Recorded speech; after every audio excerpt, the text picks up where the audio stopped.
Et c'est ce 27 mars 2015 qu'est l'inauguration de la 6e cérémonie des ambassadeurs, des chefs de mission diplomatiques et consulaires et des organismes internationaux a eu lieu à Malabo, en Guinée équatoriale. Les ambassadeurs présents à cet événement se sont montrés heureux car on pouvait noter la présence dans la salle du président Obiangema Bazogo, par ailleurs chef de la diplomatie équato-guinéenne. Vous l'avez donc compris, l'événement a commencé par l'arrivée du président de la République dans la salle des conférences. D'après l'ordre du jour des interventions, c'est le ministre des Affaires étrangères et de la coopération, son Excellence Agapito Bamokui, qui a d'abord prononcé son discours, qui en plus d'être heureux de la présence du chef de l'État, a reconnu sa politique en faveur du continent africain et sa contribution pour l'humanité, en soulignant par ailleurs les dons réalisés à la FAO, le prix de l'UNESCO et la récente organisation de la Coupe d'Afrique des Nations, édition de 2015. Agapito Bamokui n'a pas manqué de relever que la mission principale de son ministère est de redorer le blason de la politique équato-guinéenne et de sauvegarder les acquis de la nation équato-guinéenne tout entière. Los países que sufren de catástrofes naturales en América, en Asia, en África y por doquier. La communauté internationale doit savoir que la Guinée équatoriale envoie des troupes et contribue financièrement dans la résolution des conflits qui touchent les pays frères, tels qu'en République centrafricaine. La Guinée équatoriale joue un rôle important dans la communauté internationale. Cette communication constitue, chers ambassadeurs, une autre mission claire dans vos pays respectifs de destination. 5e objectif stratégique, le développement économique. Il s'agit pour nous d'appuyer de manière active le développement économique de la Guinée équatoriale, comme faisant partie du plan national des actions à mener pour atteindre l'émergence en 2020 et fortifier la position de la Guinée équatoriale comme pays émergent à travers l'augmentation de l'activité allant dans ce sens-là. Sans nécessité de le réitérer, vous avez ici, messieurs les ambassadeurs, une autre mission, celle d'informer la communauté internationale sur les multiples opportunités d'investissement qui existent en Guinée équatoriale.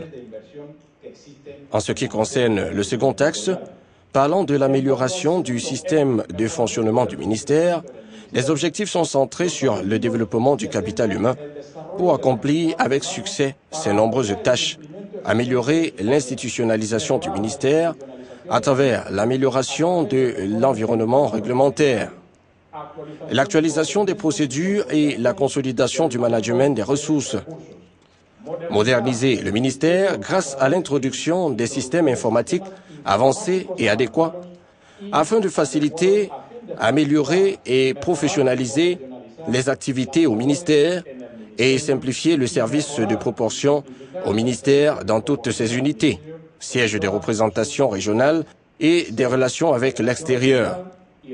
Comme vous vous rendez compte vous-même, les objectifs et les tâches sont énormes et ambitieuses. Ça demande un grand effort de la part de tous les fonctionnaires et de toutes les unités. Ça ne sera pas facile, mais j'ai la pleine conscience et l'assurance que nous ferons avec succès. De toutes les façons, les progrès importants que l'on enregistre dans notre pays actuellement et dans la communauté internationale l'imposent. Au cours de la session de la conférence, il faudra se référer aux concepts et objectifs premiers présentés. Le plan d'action qui sera l'un des produits principaux et importants de cet événement aura pour toile de fond ces points de considération. Excellences, Mesdames et Messieurs, les prochains jours ne sont pas des jours de congé. Au contraire, ce sont des jours où vous aurez à beaucoup travailler.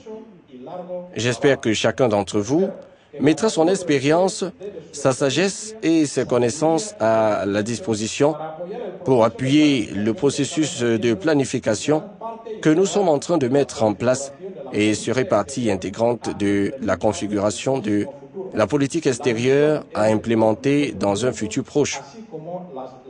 La mission, nous devons la réussir tous ensemble, ainsi que les travaux, et enfin, clairement, Le succès nous appartiendra à nous tous aussi, ensemble. Excellences, avant d'arriver au terme de mon intervention, j'aimerais partager la réflexion qui se fonde sur le fait que le présent est le résultat du passé et le futur se construit dans le présent.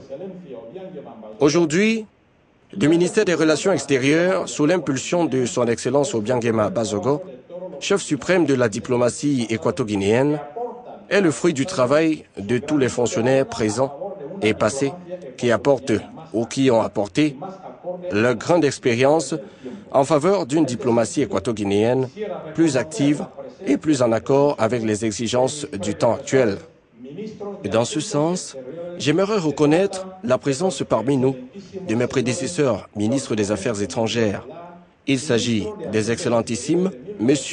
Gonforencio, ministre des Affaires étrangères de 1979 à 1981, Don Santiago Ovono, ministre des Relations extérieures de 1989 à 1992, Don Benjamin Ba Ekwamiko, ministre des Affaires étrangères de 1992 à 1993, Don Miguel Oyonondon Mifumo, ministre des Affaires étrangères de 1993 à 1999. Don Pastor Ondo Minchabilei, ministre des Affaires étrangères de 2003 à 2012. Même s'ils ne l'ont pas fait auparavant, je demande à tous mes prédécesseurs de se lever pour que nous les acclamions, une fois de plus, pour les nombreux services qu'ils ont rendus à la nation dans le cadre de leur fonction de ministre des Affaires étrangères. Aplaudamos una vez más por su servicio durante su ejercicio como ministro de Asuntos Exteriores. Ensuite, c'est le chef de l'État qui a pris la parole pour remercier la présence de tous les ambassadeurs qui ont pris part à cette 6e rencontre qui, comme il a déclaré lui-même, avait pour objectif principal d'analyser la situation de la politique extérieure à travers son corps principal, qui est le ministère des Affaires étrangères et son personnel diplomatique.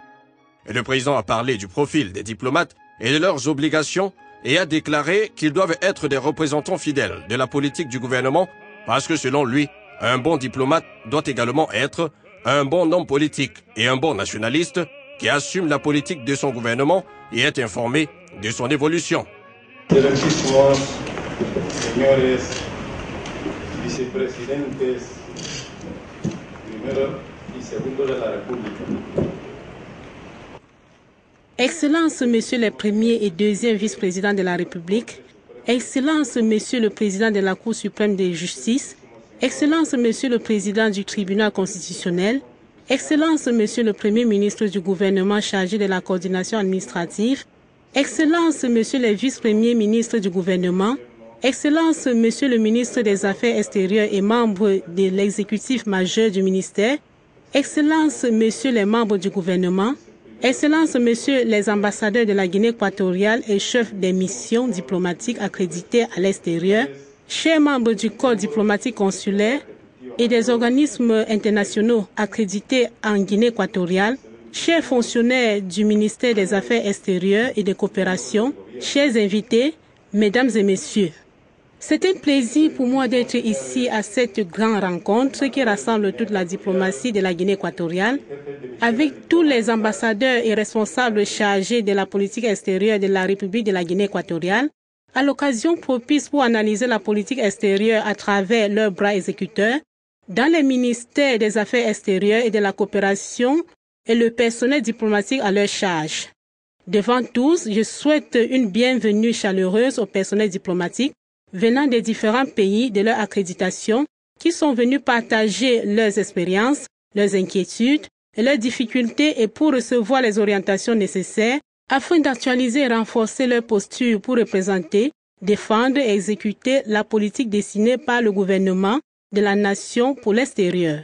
Compte tenu de la nature des labeurs, ce n'est pas en vain que le personnel diplomatique, réparti dans les différentes ambassades à l'extérieur, se trouve réunis comme aujourd'hui. C'est une opportunité exceptionnelle que nous devons profiter pour analyser et adopter les stratégies et postures communes afin de ressortir une politique extérieure cohérente sur les thèmes de toute priorité pour la nation équato-guinéenne. Excellences, Messieurs les chefs fonctionnaires diplomatiques, Mesdames et Messieurs, tous, vous avez des obligations accomplies aussi à l'intérieur qu'à l'extérieur du pays, lesquelles sont déterminées par la Constitution de chaque pays et la pratique du droit international. Dans cette foulée et conformément aux dispositions constitutionnelles de notre pays, le président de la République joue un rôle déterminant dans la conduite de la politique extérieure et intérieure à la nation à travers les organes créés à cet effet. Ainsi donc, la Guinée équatoriale comme sujet du droit international est porteuse d'un ensemble de travailleurs sociopolitiques à la communauté internationale, doit contribuer avec son action politique et à travers ses missions diplomatiques à l'extérieur à la création d'un monde de paix, de stabilité et de bien-être pour l'humanité dont la priorité est le peuple de la Guinée équatoriale. Dans cette fonction, le personnel diplomatique, comme acteur exécuteur de la politique de l'État de l'extérieur, se considère comme fidèle représentant de la politique du gouvernement, non seulement par sa capacité technique, intellectuelle et morale, mais surtout par le niveau de l'assimilation des politiques dessinées par son gouvernement. Dès lors, on n'est pas diplomate par le fait d'avoir la licence en sciences politiques, mais un bon diplomate est celui qui est un grand homme politique et un bon nationaliste et qui assume proprement la politique de son gouvernement. Le diplomate n'a pas la liberté des personnes privées, mais il porte le visage du gouvernement. Et partant, la nécessité d'une communication fréquente par tous les moyens possibles avec les autorités de son pays et de son origine, afin d'être le courant des pourvoyeurs de l'évolution politique nationale. Quoique le profil du fonctionnaire diplomatique soit bien défini par le droit diplomatique et qu'il soit bien expliqué à cette rencontre, cependant, il est nécessaire de souligner que la fidélité aux principes de la politique du gouvernement est impérative dans le comportement des agents diplomatiques. La fidélité des fonctionnaires est comparable à la fidélité des libertés au personnel militaire ou à une religion de telle manière que l'action contraire à ces dogmes le convertisse en diplomate ennemi de la patrie. Alors, nous ne devons pas jouer avec l'importance de cette conférence diplomatique comme cadre essentiel pour jumeler le dur labeur à notre diplomatie avec la politique extérieure de notre pays. La diplomatie est l'une des outils principaux d'un gouvernement pour achever la politique et les programmes de la promotion des intérêts nationaux, étant la politique nationale de l'État un composant essentiel et prioritaire d'un projet national. Donc, pour des grandes parties des objectifs, nous sommes en train de promouvoir pour le bien-être du peuple qui est étroitement connecté aux liens de la coopération et la collaboration avec les autres pays et les organisations internationales.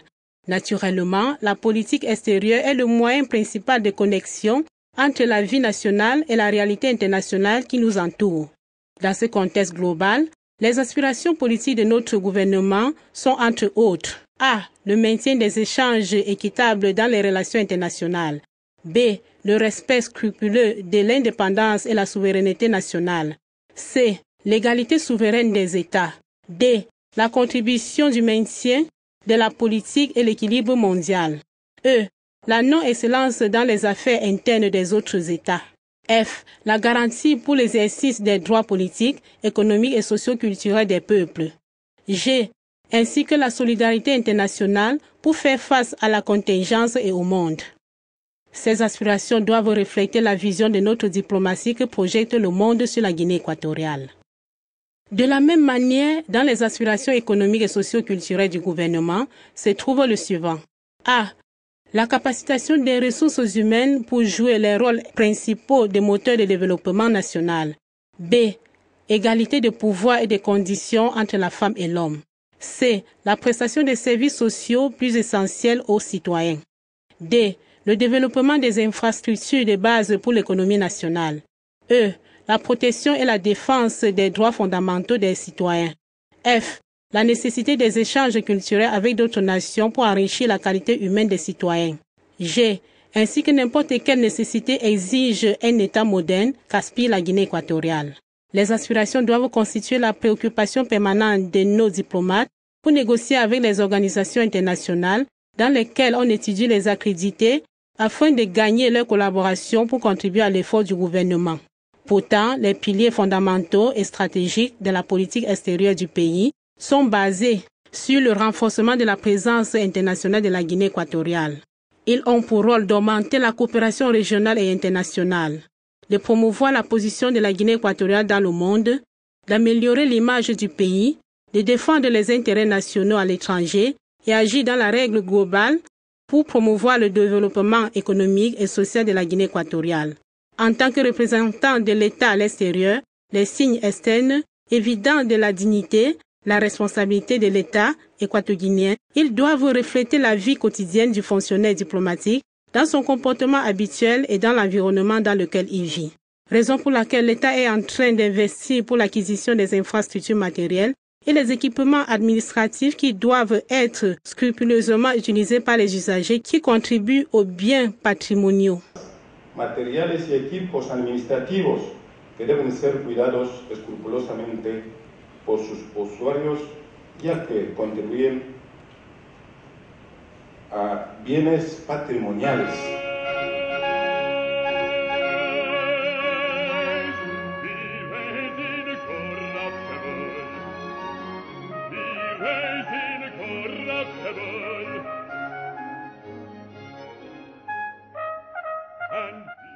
À propos des aspirations diplomatiques du gouvernement de la Guinée équatoriale, telles que stipulées par l'Officine nationale de presse de la Guinée équatoriale, Son Excellence Obiangema Bazogo a mentionné le maintien des échanges équitables dans les relations internationales, le respect de l'indépendance et de la souveraineté nationale, l'égalité souveraine des États, la contribution au maintien de la paix et l'équilibre mondial, la non-ingérence dans les affaires internes des pays, les garanties pour l'exercice des droits politiques, économiques et socio-culturels des peuples, et la solidarité internationale pour faire face aux incertitudes qui touchent le monde actuellement.